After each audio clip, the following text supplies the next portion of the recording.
Title: The Man Who Knocked from Inside the Grave. The Chilling Beginning.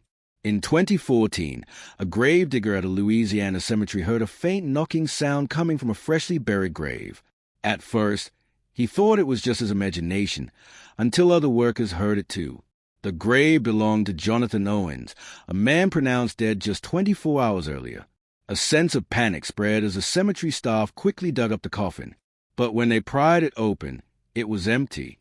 The inside of the coffin lid was scratched and clawed, as if someone had tried desperately to escape. And then came the most terrifying part.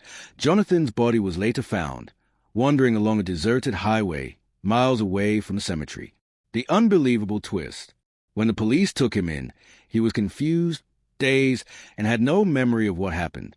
But the real horror began when authorities investigated further. His death certificate was real, signed by a licensed doctor. His autopsy was fully documented, confirming he had died. When police ran his fingerprints, they didn't match any previous records, as if Jonathan Owens had never existed. Even more terrifying discoveries.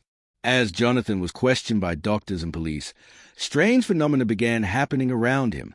Security cameras glitched whenever he was near.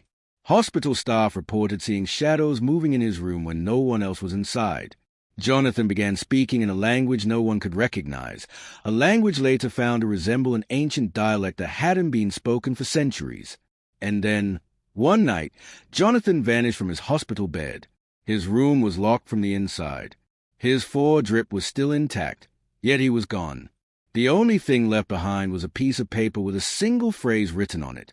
I was never supposed to return. The big question: how did a legally dead man escape a sealed coffin and reappear miles away? Why did his identity seem to vanish from official records? Was he truly Jonathan Owens, or something else that took his place? Was he buried alive, the subject of a terrifying experiment? Or was the man who returned not human at all,